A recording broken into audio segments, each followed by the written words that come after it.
Are you enjoying this podcast? Well, you have KUOW members to thank for that.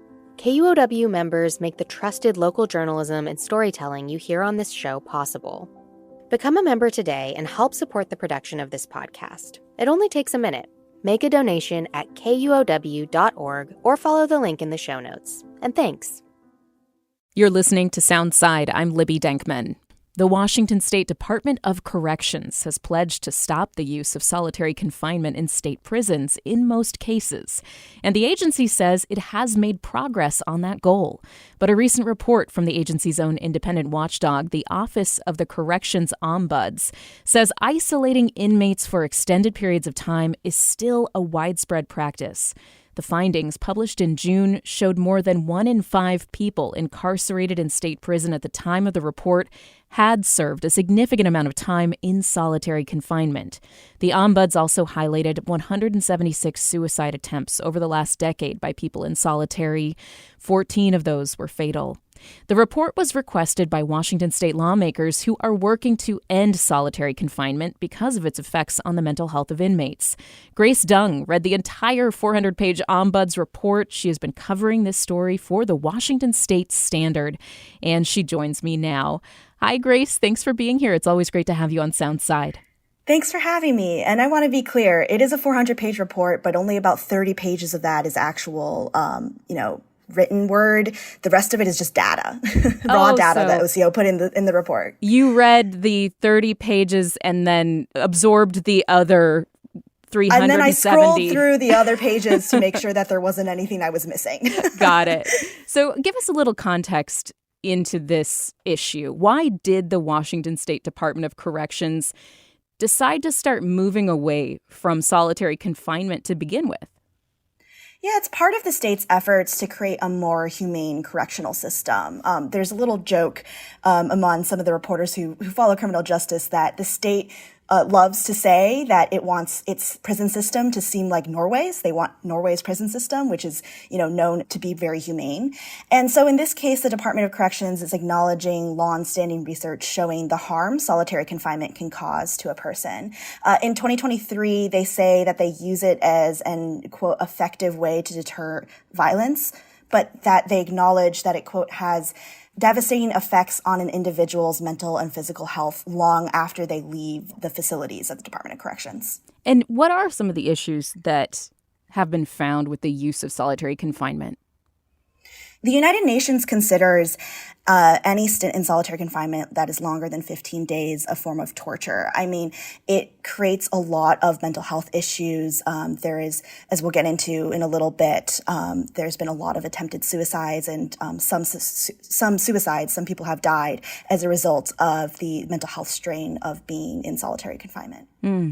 So how is Washington State doing with ending the use of solitary confinement? Do we know how many people have been placed under it since that pledge came about to end it? Yeah, I want to be clear that the Department of Corrections hasn't actually pledged to end solitary confinement as a concept. It pledged to reduce solitary by 90%. DOC does not think it can end it entirely, although there are efforts from state lawmakers to do just that.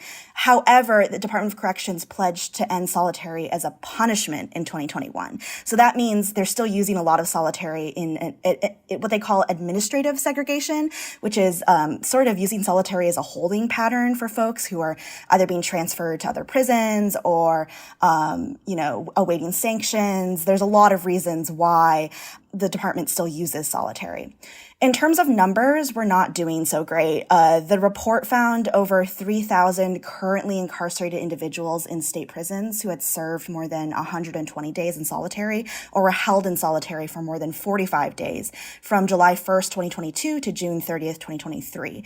That doesn't include the number of people who have been in and out of solitary for less than that amount of time, which, again, more than 45 days, that's way over the number of days that the United Nations considers torture. When I spoke to the Ombuds office, they said that some people are in solitary for days, some are in solitary for years. It's very much a revolving door. The Department of Corrections said that as of July 2024, there are 602 people in solitary confinement conditions, but that snapshot in time doesn't necessarily consider that revolving door that I mentioned. And what does the report say about Who's ending up there and what happens to them? Yeah, most folks put in solitary for that long period of time are in their 30s or 40s, but about 200 of those individuals are over 60 years old. And there were about 200 people who attempted suicide, 14 who died by suicide, that the report was able to record. And 56% of those who attempted or died by suicide while in segregation were either classified as having mental illness symptoms with moderate severity or serious impairment requiring intensive treatment. And neither of those levels were considered the highest level of mental health need. Another 6% were classified at an even higher level of mental health need. What are some of the most common reasons why an inmate would end up in solitary? Yeah, the most common reason a prisoner is put in solitary confinement is for refusing a housing assignment. That makes up 36% of the initial solitary placements. Other reasons include what they call a threat to orderliness of facility. That includes a huge range of reasons: COVID-19 infection, awaiting medical treatment, refusing staff instructions. That threat to orderliness of facility is coded for pretty much anything you can think of. And then the other reasons are contraband and violence. And violence really doesn't encompass a lot of the first placements in solitary. It's only 4%. And then another 11% of the second placements, or, someone's put in solitary first time and then the second time, have to do with violence. And, that most common reason, refusing a housing assignment, a lot of that has to do with the fact that prisoners are concerned about their safety. In the case of being moved into a housing assignment with a rival gang member, for example, or someone who they know outside who has been violent in the past, there's all sorts of reasons why someone might refuse a housing assignment for safety reasons. And oftentimes they will move to a housing option they're comfortable with if they're given the option rather than being put in solitary. I talked to one prisoner who said that he's received several infractions for refusing housing assignments, including after his cellmate stole some of his property, and he warned a corrections officer, that I might hurt this person because I'm so upset right now. And rather than, transferring him immediately, they just moved him into solitary confinement. Wow. Now, the Department of Corrections takes issue with some of the findings within this Ombuds report, and that includes the use of the term solitary confinement. It says the report conflates solitary with what's called maximum custody. Grace, what are the different levels of confinement that are used here, and what's the difference, I guess, between this idea of solitary confinement and maximum custody? Yeah, there are 8 different kinds of segregation that are identified in the report, which was surprising to me. Like, at the time, I'd only known about max custody and administrative segregation from just talking to prisoners and advocates. So maximum custody is the most restrictive form of housing, and it involves like a 12-person committee approval process. There's a lot of steps that Department of Corrections has to go through before it can put someone in maximum custody. However, administrative segregation is commonly used for, like I said, a wide variety of reasons. And, one thing that's noted is ADSEG, or administrative segregation, is used for people awaiting disciplinary action. So, advocates I spoke to were saying that's essentially using solitary confinement as a disciplinary tool, right? Is whether or not you end up with a sanction or an infraction on your record, you spent time in solitary as a result of receiving that initial infraction report. And these other forms of solitary, they include close observation units, which are they're units used for mental health reasons, where essentially there's like a guard watching you almost at all times. There are other forms of these kind of restrictive housing units. The Ombuds office, they basically said the department doesn't like to refer to all of these different restrictive forms of housing as solitary, but language matters. And when you use all that different language, it makes it sound different than what it is. But in reality, we're talking about someone who has been stripped of most of their property, who's living in a cell by themselves, and who only gets like 3 showers a week. Yeah. So what is really the separation there between solitary and these other terms that they're using? How has the Department of Corrections responded to this report? The Department of Corrections points out that they've reduced solitary by about 50%, according to their own data, since 2008. And they say they're working diligently to continue to reduce solitary. They point to a number of projects to improve mental health access for prisoners as well. They also specifically pointed to barriers or suicide prevention cages that they actually had prisoners build to make it more difficult for incarcerated people to jump to their deaths after an incident in one prison, or multiple incidents in one prison. What are you going to be looking for, Grace, as you continue to follow this issue of solitary confinement in Washington state prisons and the conditions that prisoners are facing, as well as the constraints that the agency, the Department of Corrections, is facing?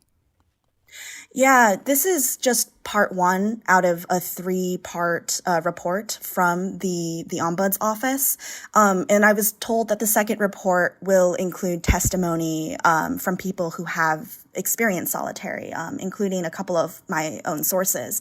And so I'm really interested to see that report come out. It's also supposed to include some recommendations for the Department of Corrections.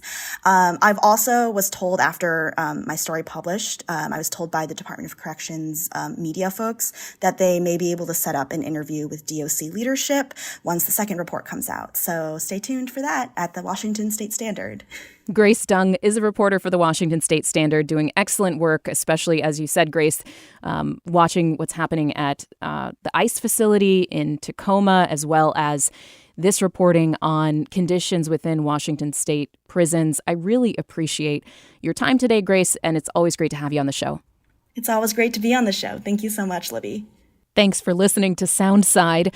This show is only possible because listeners support us. If you're able to give right now, please check out the show notes for a link to donate. And don't forget, you can listen live on KUOW 94.9 FM Seattle at noon and 8 p.m., Monday through Thursday, or anytime online at KUOW.org.